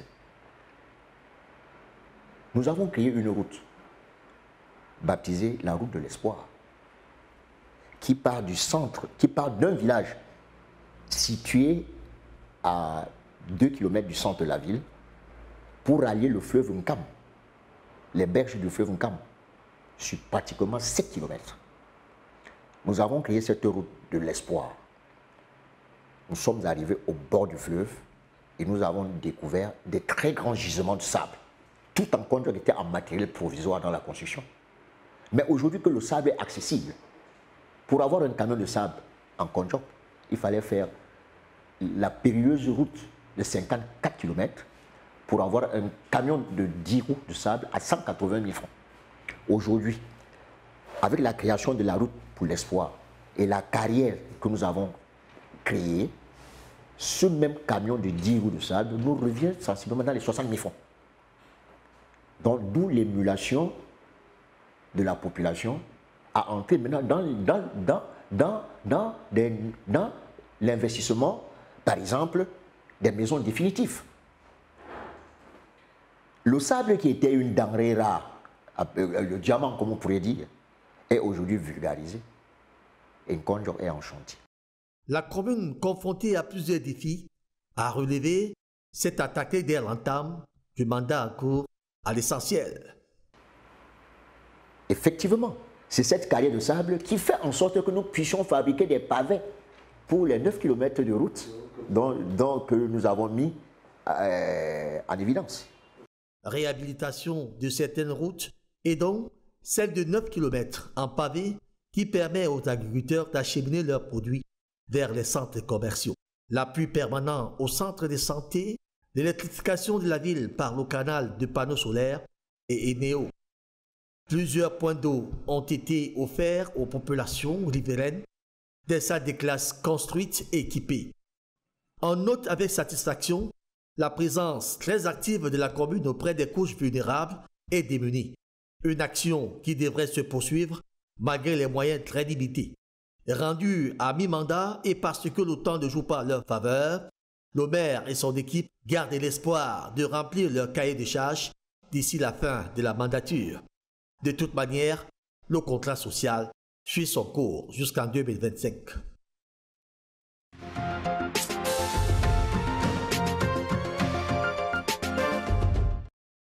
Alors, ça s'appelle reportage oriental aussi. Je suis comme ça, hein. Je suis vraiment acceptez-moi comme ça. Je pense que vous aurez pu avoir de meilleurs. C'est Konjok ici? Oui, on vous a montré. Non. C'est Konjok que vous avez vu là? Vous avez eu. Il y a 2 images. Oui. Ici, là, c'est un conseiller municipal qui parlait. Oui, tout à fait. Donc, je n'ai rien à redire sur cela. Oui. Mais ce que je n'accepte pas, et vous savez, mon téléphone, mon téléphone est rempli. Qu'est-ce que vous Ce que je n'accepte pas, c'est qu'on parle de Konjok et on montre Bakou. C'est ça que je c'est Bakou qu'on montre. C'est Bakou, c'est pas Konjok. Vous pouvez demander. Alors, je ne dis pas que Konjok est mieux, c'est pas ce que je dis. Mais je dis c'est une route nationale. C'est ce que j'ai dit. Qui est du ressort. Mais Bakou, qui n'est pas du ressort de la mairie. De la mairie. Ni de Bakou, ni de la mairie de Bakou, ni de la mairie de Konjok. Je voudrais vous rappeler que quand vous regardez, quand on monte cette image, c'est pour que les autorités prennent conscience que quelque part, il y a des populations qui souffrent, il faut faire quelque chose. Elles savent très bien que ces routes-là ne dépendent, en fait, ne sont pas des routes du ressort. Mais elles sont conscientes. Pourquoi vous êtes gêné? Je ne suis pas gêné. Ce que je veux dire, c'est que Vous ne pouvez pas monter 3 arrondissements successifs en parlant d'un seul. En tout cas, c'est vous qui parlez de ces 3 arrondissements. Et ça, il reste à savoir si c'est effectivement ces 3 arrondissements. Ah, pour ceux qui connaissent la géographie, nous allons accueillir. Nous savons, j'ai toujours un problème avec des hommes politiques. Ils politisent tout. Même là, il ne faut pas. Et ça, on vous comprend parfaitement, monsieur le maire. Vous êtes maire, élu sur la bannière d'un programme politique. Malheureusement, vous n'avez pas en face des adversaires politiques. Donc, nous ne pouvons forcément pas vous entendre et vous suivez dans votre jeu. Vous nous jouez si bien, il n'y a pas de souci. Alors, monsieur Confélis, c'est Benjamin, nous a rejoint sur ce plateau. Il est également élite de la commune de Kondiok. Bonsoir, monsieur. Bonsoir, monsieur. Merci de nous rejoindre. Alors, ça me fait beaucoup plaisir. Alors, votre Kondiok natal, on voudrait comprendre. Votre Kondiok natal, on veut comprendre. Finalement, on parle des problèmes de développement. Selon vous, est-ce que la jeunesse a quelque chose à apporter? Non, allez-y, c'est ouvert déjà. Mais moi, je pense que sur les plateaux de télévision, j'ai beaucoup parlé du problème de Kondiok. J'en ai assez eu des leçons des uns et des autres. Aujourd'hui, je n'ai plus envie de parler. Un Kondiok a envie de sa jeunesse. C'est la jeunesse d'un Kondiok qui nous fait vivre aujourd'hui. Parce qu'à Médine Kondiok, si on n'avait pas un jeune comme le docteur Lomba, ils ne seront pas arrivés par là. Parce qu'à l'entame des gens, j'ai compris, des gens dit tout à l'heure, qu'il y a des gens qui sont passés à Médine Kondiok, qui n'ont pratiquement rien fait. Je suis d'accord. C'est en 2020, effectivement, qu'on parle réellement de la mairie d'un Kondiok. Avant 2020, on en parlait pas. On ne pouvait pas parler parce qu'à la belle époque... Qu'est-ce qu'il était? Qu'est-ce qu'il faisait? Les gens qui sont passés à la mairie n'étaient pas vraiment des hommes aguerris, des hommes avertis. Pas amoureux de leur Kondiok? Non, oui, parce qu'ils n'ont pratiquement rien par rapport. Parce que je suis convaincu d'une chose qu'on ne peut pas dresser au bilan du docteur Lomba en ce moment. Attendons 5 ans quand même. Je vous en prie, parce qu'il y a beaucoup à faire encore. En 3 ans, il a fait ce que c'est un homme. On ne peut pas encore... Raoul, je vous en prie. On ne peut pas encore dresser au bilan du docteur Lomba en 3 ans. Je vous en prie. Il est bien vrai, tout à l'heure, les images qu'on nous montre, les gens ne parviennent pas très bien à décrypter ces images. En réalité, en toute honnêteté, ce n'est pas un Kondiok. C'est Bakou. Je suis à la frontière entre Bafang et Kondiok, puisque en tout cas, vous serez au moment de venir en Kondiok avec nous, je vous en prie. Vous serez en Kondiok avec nous à un certain moment. La jeunesse d'un Kondiok a envie. C'est avec la jeunesse d'un Kondiok qu'on a osé. Tous ceux qui sont passés à milieu d'un Kondiok n'ont rien pratiquement fait. En passant par M. Yangahans, qui a officié comme sous-préfet mais en Kondiok, et Ndjamou, Pierre, en passant par Père Mankolo, tous ceux qui sont passés par là, c'était rien que de nom. Mais en 3 ans, un Kondiok a retrouvé sa lutte de noblesse. En 5 ans, je pense qu'on fera plus avec le maire docteur Lomba. Je vous en prie. Alors pour vous, le développement, pour qu'il soit véritablement avancé dans cette commune, qu'est-ce qu'on devrait privilégier? Nos citoyens de Kondiok préfèrent quoi dans les priorités? C'est vrai que le maire a déjà donné assez de l'eau, il est clifié. Il amorce déjà son chantier des routes, ça c'est véritable. Mais on pense qu'il y a encore peut-être mieux à faire. Il y a beaucoup à faire encore, Raoul. J'ai déjà l'entame que j'ai trop discuté pour une Kondiok. Kondiok a un problème. Le petit tronçon de 55 km Bafang Kondiok, si on avait la route, tout devait se passer comme dans des roulettes. Le docteur Lomba lui seul, le maire d'un Kondiok lui seul ne peut pas. Ça, acceptons-le. Mais le petit peu qu'il a fait, bon, peut-être les gens le voient de notre angle, mais moi je pense qu'il est sur la bonne voie par rapport à ceux qui sont passés. Il est sur la bonne voie. Il y a des images là qui ne sont pas seulement les routes. Est-ce que la réalisation peut être un peu vivante là? Nous avons des images qui ne sont pas seulement les routes. Et il y a des centres de santé bientôt. Montrez ces images-là. Ouais. Peut-être que le maire va se reconnaître là. Parce qu'il ne peut que nous dire que ce n'est pas Kondiok. C'est pas moi ce que vous On ne sait pas de quel Kondiok. On ne sait pas de quel Kondiok il veut. Bon, on va quand même. Vous avez un panneau d'habillage des images là-bas. C'est dedans que je vous demande de chercher, s'il vous plaît. Alors, oui, Germain. Oui, non, donc je voulais simplement ajouter que nous, le thème principal de un nouvel élan de développement. Kondiok, élan de développement. Nouvel élan de développement. C'est-à-dire qu'on est conscient de ce que les choses sont en train de bouger. Mais pour nous, ce n'est pas ça le principe. Le principe, c'est la vision. C'est-à-dire que vers où est-ce qu'on va pouvoir arriver? Quels sont, quels sont les éléments que nous pouvons apporter, n'est-ce pas, aux exécutifs communaux communaux, n'est-ce pas, pour pouvoir, n'est-ce pas, aller pas plus vite peut-être pour faire davantage. Non pas qu'on ne reste pas le bilan. Donc c'est... Vous savez que les policiers vont très vite à maison. Ils pensent toujours que les gens en face sont en train de les combattre. On ne sait pas pourquoi. Nous ne combattons personne sur ce plateau. Nous sommes là pour la cause des populations. Tout comme vous, vous êtes là pour le bien-être de vos populations. Absolument. Nous sommes également là pour le bien-être des populations. Bon, vous avez peut-être apporté un rectificatif tout à l'heure en disant que ce n'était pas les images de Kondjok, mais je vous rassure que c'est une élite de Kondjok qui nous a donné ces images. Donc, vous allez vous apprendre à lui, pas à nous. Non, je ne m'en prends en personne. D'accord. En personne. Vous voulez ajouter quelque chose? Je voulais juste ajouter, le découpage géographique, il faut aujourd'hui qu'on confonde beaucoup de choses au niveau de l'arrondissement d'un Kondjok. À partir du moment où on ne connaît pas, les frontières se ressemblent. À partir du moment où on ne connaît pas où commence Kondjok, on doit se retrouver nécessairement dans des situations de ce genre-là. Donc, les images qu'on nous montre depuis, ça se situe entre Koba, Bafan, qui n'a rien à voir avec Kondjok, qui est dans le département du Honkam. Donc, une fois, quand vous aurez le temps de venir en Kondjok, on va monter les limites de Raoult. C'est bien manifesté. Et puis... Kondjok aussi ne se résume pas au centre-ville. Donc, il y a des villages en Kondjok qui... C'est là, si vous voulez, on peut rapidement vous faire un petit résumé. Kondjok commence en Ndongban, à peu près, et finit à Benga. D'accord? Et on connaît les points, il y a des points critiques. Je vous assure qu'avec la Soudenkam, c'est pour ça que quand vous voyez tout, Kamoa et tout, toute population de la ville de Kondjok, ils pleurent. Parce que ça a été, nous, dans les années 85, 84. La Soudenkam, oui, ça. Oui, on a vu les routes dégradées. C'est pas autre chose. Non, pas rien du tout. Non, pas rien du tout. Non, pas rien du tout. Pas rien du tout. Donc, les gens sont donnés à eux-mêmes. Moi, je ne veux pas. C'est un débat, justement, parce qu'il m'a dit, sur ce plateau, on ne fait pas la politique politicienne, que je commence à dire que le gouvernement n'a rien fait. On n'est pas là pour ça. Tout à fait. On n'est pas là pour ça. On est là pour parler de la commune. C'est pour ça que j'essaie toujours de ramener tout à la commune. Tout à fait, c'est normal. Voilà. Donc, normal, dans tout le tronçon, c'est au niveau de Ndongban que vous avez, dans le côté de Bafan Kondjok, vous avez 2 points. Vous avez Ndongban, peut-être Sohok, et puis au niveau de la forêt du diable. Nous j'en parle pas beaucoup parce qu'il y a un projet 2023-2024, Bafan Kondjok, 4,9 milliards. Ouais. Donc, on estime que ça va changer. Ça va changer. C'est le rôle aussi de l'État de faire ce job-là. Donc, je ne vais pas revenir, je ne vais pas trop insister dessus, parce que j'estime que apparemment même ce serait déjà adjugé à quelqu'un. Donc, je ne vais plus trop en parler. Novembre, c'est pas loin, hein. Donc on attend. C'est d'ici quelques mois. Alors, quelles sont les difficultés que vous rencontrez régulièrement sur le terrain? Hormis les routes, hein, c'est-à-dire le vécu quotidien de vos populations, qu'est-ce qu'elles endurent véritablement, hormis ce problème d'infrastructure routière?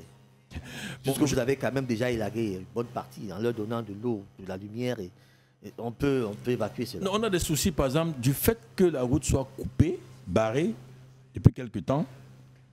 La distribution de l'énergie est divisée par 4 ou par 5. Ça veut dire que puisque les camions qui ravitaillent la centrale thermique de Kondjok en carburant, en gazole, ne peuvent pas entrer, bien entendu, depuis quelques semaines, on a des soucis d'énergie. Mais c'était peut-être qui sont déjà réglés. Quand la route passe bien, il n'y a pas de souci. Tout à fait. Mais quand ça se passe comme ça se passe en ce moment, parce que généralement, il y a un délestage entre 6 h du matin et 11 h. C'est bien organisé comme ça? Non, c'est organisé. Parce qu'après, tout le monde aura besoin de l'énergie le soir. Donc, quand il y a régulièrement le carburant, c'est ce qu'on fait. Mais là, depuis que le carburant ne peut pas entrer... L'accès est d'abord difficile. Non, le rationnement est terrible. Et moi, ça me fait mal parce que je suis impuissant. Oui. Je ne peux rien faire par rapport à cela. Et vous voyez que, par exemple, les menuisiers, tous ces gens ne peuvent pas travailler, les soudeurs, tout ça, ainsi de suite, parce qu'il n'y a pas d'électricité. Tout à fait. Alors, Héros, on va avec vous comprendre un peu maintenant. On va vers la chute. On va vers la chute, on a encore 15 années pour partir d'ici. On veut comprendre maintenant la commune de Kondjok, vous en connaissez un peu. Quand on regarde tout cela, tout ce qui est fait, maintenant, quelle peut être davantage la participation des populations pour accompagner l'action de la commune? Alors, ce qu'il faut dire, peut-être c'est une répétition, que dans le contexte actuel de la décentralisation et du développement local, la participation de la population est un élément fondamental. Elle est d'ailleurs une partie prenante dans l'élaboration, dans la définition des objectifs, des orientations des projets liés à leur développement. Mais moi, je prends la participation. Je suis déjà au-delà de la participation. Non, nous sommes dans la participation des populations. C'est là où je voulais participation des populations. Au niveau supérieur, c'est-à-dire contribution. Oui. Que les populations ne participent pas seulement par leur présence, que les populations participent en apportant leur effort à la réalisation des projets. C'est-à-dire, ça peut être un effort matériel, ça peut être un effort financier, ce qui n'est pas interdit, ça peut être un don, ça peut être un effort physique. Que lorsque la mairie met sur pied une initiative, peut-être, la mairie peut décider demain de faire un investissement humain pour essayer d'améliorer la qualité de ces routes, même si c'est de façon mécanique. Il faudrait que les populations adhèrent à ces actions-là qui contribuent à la. Mais ça a été fait par exemple en 2020. Je ne dis pas que ça n'a pas été fait. J'ai dit que lorsque... Il y a les photos, hein. Il y a les vidéos. Pas monsieur le maire. Je dis dans le cadre général. On a vu, il y a 360 communes au Cameroun. L'Anconjo n'est pas la seule mairie du Cameroun. Mais le jour où vous voulez parler de toutes les communes, n'invitez pas les maires. Asseyez-vous entre vous. Je trouve ça terrible. Je dis que le jour où vous voulez parler des mairies, n'est-ce pas? N'appelez pas les maires. Oui, restez entre vous, intellectuels, journalistes et tout ça, et vous commencez donc. Non, on va au quartier, on va vous écouter. On va vous écouter. Il se passe que dans certains cas, dans certaines localités, les populations sont réfractaires aux initiatives de la mairie. C'est de ça que je parle. Je ne parle pas forcément de... Mon Dieu, quand je vous allez vous arrêter. Absolument. C'est pas possible. Nous ne parlons pas des communes, nous parlons de la commune de Gondjokla. Bon Dieu. Alors, monsieur le maire. Oui. Oh, franchement. Mais il a dit quelque chose d'extraordinaire. Je voudrais embrayer avec vous. Il a dit quelque chose d'extraordinaire. Laquelle? Il dit que les mairies qui ont élu des maires sont réfractaires à la mairie. Est-ce que vous comprenez ce que ça veut dire? Ça veut dire qu'ils n'ont pas été élus, ils ont été nommés. Parce que si vous avez eu un projet de société que vous avez soumis à une population parce que vous voulez régler leurs problèmes, comment ils vont être réfractaires à ce qu'elles-mêmes ont décidé de faire? Il y a une contradiction. Une contradiction. Alors, non, mais selon moi, oui. Maintenant, les 10 dernières minutes sont réservées. Maintenant, au maire, j'ai des questions. J'espère. Extrapoler. Sauf si vous souhaitez rajouter quelque chose dans tout ce que nous avons dit tout à l'heure, monsieur. Vous souhaitez ajouter quelque chose là, dans ce que nous sommes en train de dire, monsieur Péris Con. J'insiste là-dessus, Raoul. Je suis catégorique là-dessus. On a un seul problème chez nous. Et à partir du moment où ce problème sera résolu, Gondjok sortira dans l'anonymat. Pour le moment, c'est le problème des routes. L'accessibilité à la commune. Raoul, je me rappelle l'accessibilité à la commune. Oui, je me rappelle en 2020, lorsqu'on a reçu le chef de tête d'un Gondjok, il a parlé, on a eu pitié de lui. Il nous a dit pardon. Pardon. J'ai mes fonctionnaires qui sont à Bafang qui ne peuvent pas regagner un Gondjok sous prétexte qu'il n'y a pas de route. Ils viennent le mercredi, ils rentrent le jeudi. C'est le véritable problème. J'ai dit oui, parce que nous avons l'occasion. Rappelons un seul instant, comme quoi qui est en bas, un Gondjok, c'est 10 000 francs derrière une moto. En ce moment, c'est peut-être délicat quand même. Le tronçon, Bafang, Fopouanga, dans le département du Haut-Kamsoto. Parce qu'à partir du moment où on ne connaît pas les limites d'un département, on ne peut pas parler franchement. Mais ce qui se passe aujourd'hui en Gondjok, Raoul, sans fausse modestie, je ne le dis pas parce que je suis face au maire d'un Gondjok qui est un proche, c'est apprécié quand même. C'est apprécié. Pourquoi? Parce que, je vous en prie, ceux qui sont passés à la mairie, au temps ancien, oui, ça veut dire ils n'étaient pas les hommes de cœur quand même. J'ai beaucoup de respect, beaucoup d'amitié pour le maire de Gondjok. Pourquoi? Parce que c'est un homme de situation. Vous avez donc fait confiance à la jeunesse qui vous dit Oui, parce qu'en 2020, c'était le fanion qu'on a brandié. On a dit il sauve les. Non, c'est une faible parce que c'était le candidat de la jeunesse. Dans un premier temps, les gens ne voulaient pas nous écouter, convenons-en. Très bien. Merci beaucoup. Monsieur. Je vous en prie. Monsieur Kong. Alors, monsieur le maire, 2 ou 3 questions qui vous concernent maintenant. Alors, dites-nous, vu le sérieux qu'incarne la fonction de maire, Parce que c'est quand même cette fonction de maire, quand même, il faut la prendre avec beaucoup de sérieux. Devrait-on définir un profil de maire ou tout simplement laisser les choses comme elles sont en ce moment?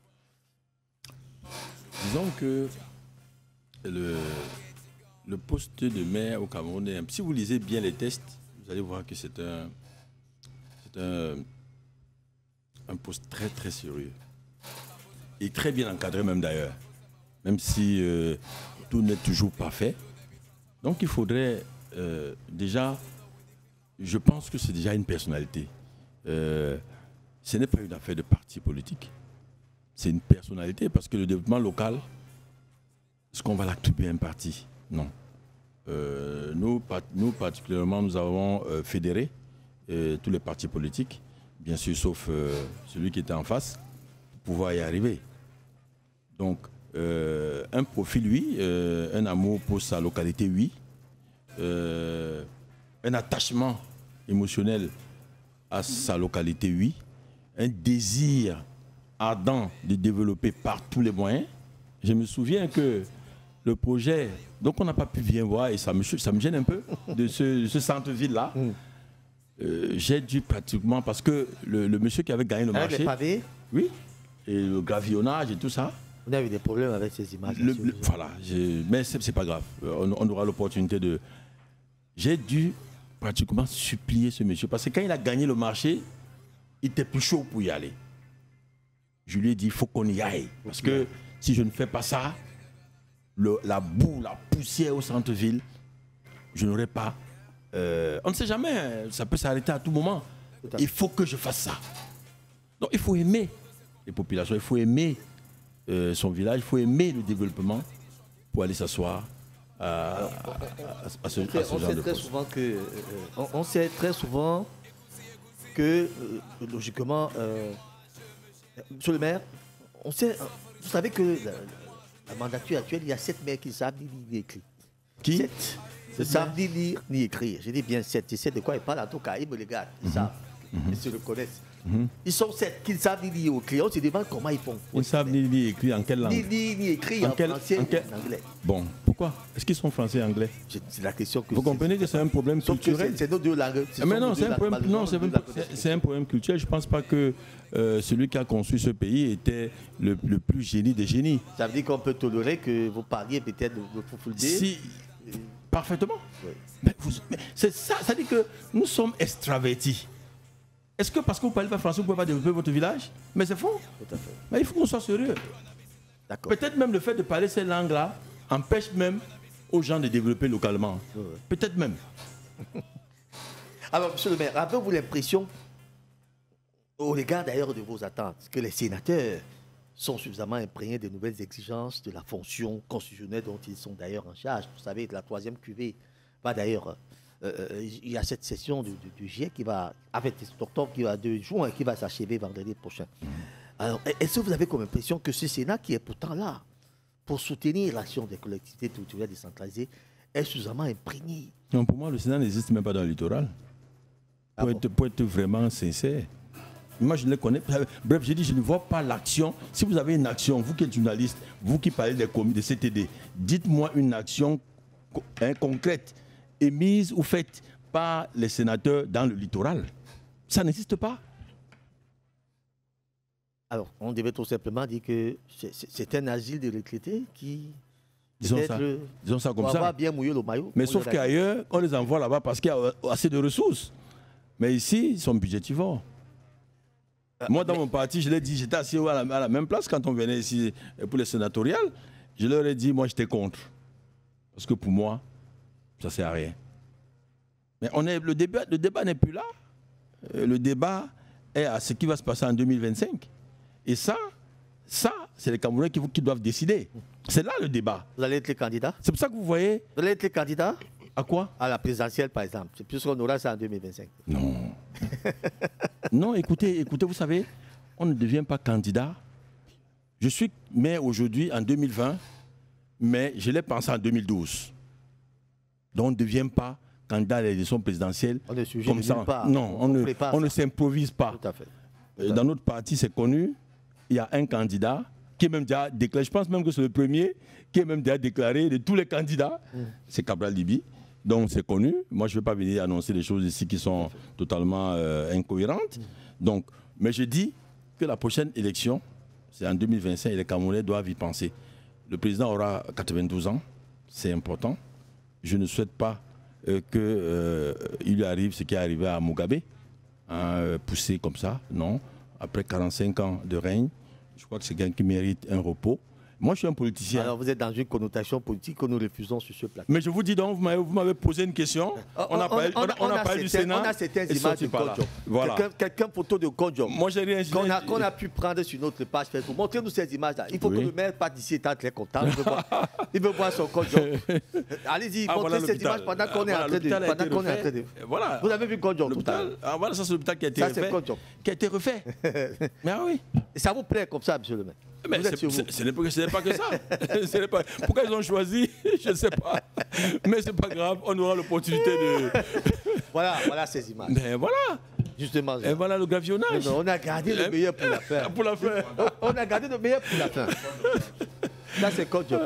Exactement. Ça, c'était au moment où... Voilà donc vos 7 ou 9 kilomètres que vous avez pu mettre avec des pavés. Ramenez-nous ces images avec des pavés, là. Cette route en pavé, je vous en prie, la réalisation. La route en pavé. Ça, c'est les caniveaux qui viennent d'être faits.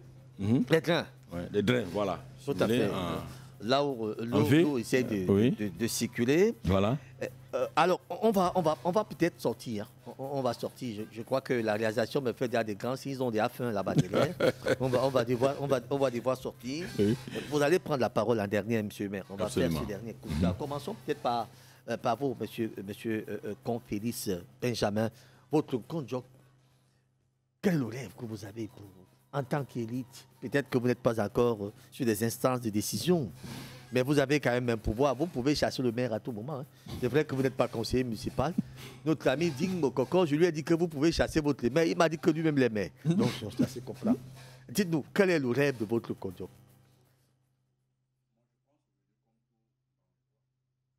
D'une fils d'un Kondjok, mon rêve le plus absolu, c'est de voir un Kondjok sortir de l'enclavement.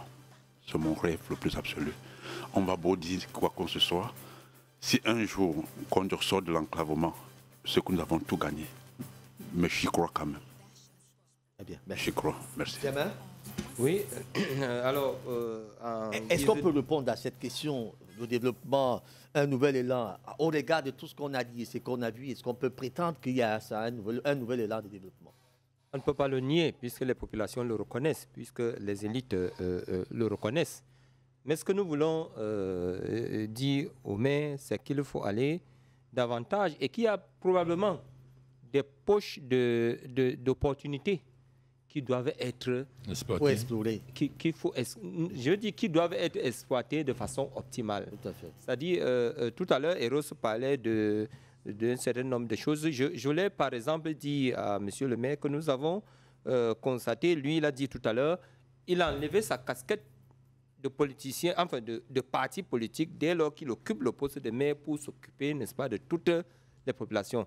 Et ce n'est pas comme ça partout et nous encourageons cela. Nous lui suggérons également, parce que dans certaines localités... pour chuter par là, on n'a plus de temps. Oui, pour chuter par là, il y a des compétences. Très bien. Il y a des ressortissants qui ont des compétences, qui peuvent apporter gratuitement à la communauté, à la mairie. Eros, c'est quoi là? On sort avec vous. Il faut exploiter toutes ces opportunités. Vous avez la parole maintenant. Je pense que ne pas reconnaître les efforts qui ont été consentis, c'est faire preuve de mauvaise foi. Les images en disent, dont les populations en témoignent. Au-delà des félicitations que je peux adresser à l'endroit du maire, c'est l'occasion pour moi encore... Vous adressez déjà les félicitations? Oui, le mandat n'est pas fini. On attend les 5 années. On verra comment féliciter le maire. Pour l'instant, il doit encore travailler. On peut féliciter ce qui est déjà fait, comme pour dire qu'on en demande davantage, et dire aux autres maires de ne pas avoir honte de copier souvent ce qui marche. Et c'est un fils d'une cam qui l'avait dit dans l'une de ses chansons à succès, il ne faut pas avoir honte de copier le bon exemple. Félicitations, monsieur le maire. Très bien. Alors, monsieur le maire, on sort avec vous. Vos populations sont en face de vous. Vous avez encore 2 ans au pouvoir. Donnez-leur une parole d'homme. Alors la parole, c'est que nous pensons qu'il faut continuer, comme disaient les copanélistes, le travail qui est en train d'être fait. Et comme disait aussi l'autre, on a besoin de la population pour avancer ensemble, pour développer ensemble, parce que c'est ça la mairie. La mairie, c'est un creuset hein, où les populations sont directement concernées. On ne peut pas faire, on ne peut pas rendre les gens heureux sans avoir leur avis. C'est leur avis qui permet d'être exécuté pour finalement les rendre heureux. C'est ce que je voulais ajouter. En langue vernaculaire maintenant. La grand-mère qui est au village elle doit comprendre ce que il n'y a pas toi. Alors, la langue, j'avoue que là, vous m'avez coincé. Non, comment votre langue? Vous m'avez coincé. On ne pas avec ça. Mais je vais demander à Confélix de résumer en 2 mots. Voilà. On va noter que le maire ne connaît pas sa langue. Résumer ce que le maire a dit. Alors, docteur Lomat, alors on passe c'était nana. Alors on bon bi m'konzo bob c'est la fête bébé les mères, y bébé les harala, to be to hité na beso. Bébé son de lok yi long nana, nyem tam, anko bon to jam to ja. Njuk le be mankan. To bon mon la ou jam na ko kombo bi am robé ba mangtena au bo wa si bib jom. De so mané minangan. Merci beaucoup à vous, monsieur le maire. Toutes nos excuses pour avoir diffusé, selon vous, les images qui n'étaient pas de Kondiok. Nous allons également nous excuser auprès de nos téléspectateurs qui ont vu des images, entre guillemets, qui n'étaient pas de Kondiok. Nous allons certainement leur montrer les vraies images de Kondiok la prochaine fois, avec beaucoup de courage. En tout cas, nous avons l'humilité de l'admettre. Nous espérons que nous allons pouvoir nous rattraper sur ce point-là, monsieur le maire. Merci beaucoup d'avoir accepté notre invitation. Docteur Serge Alexis Lombat-Dibac, maire de la commune de Kondiok, assisté bien sûr sur ce plateau de Eros Ekwala, expert en ingénierie développement local agro-environnementaliste, Germain Djeka Longuet, ingénieur qualité, hygiène, sécurité, santé et environnement, universitaire, consultant, formateur et bien sûr, 2 élites ont également défilé sur ce plateau. Magouar Poliando, élite de Kondiok et Félix Kong, lui également était de la partie. Merci à toute cette équipe technique rédactionnelle qui nous ont probablement mis en musique aujourd'hui sur la roulette de Ayouk David comme réalisateur du jour. Madame, monsieur, retrouvez ce programme en rediffusion à partir de vendredi 21h, dimanche 18h et lundi 22h. Forcément, je vous retrouverai mercredi prochain pour un autre, je voudrais dire, un nouvel exercice, peut-être pas électrique, comme c'est ici. Dans tous les cas, on y reviendra. Très bonne soirée et à bientôt.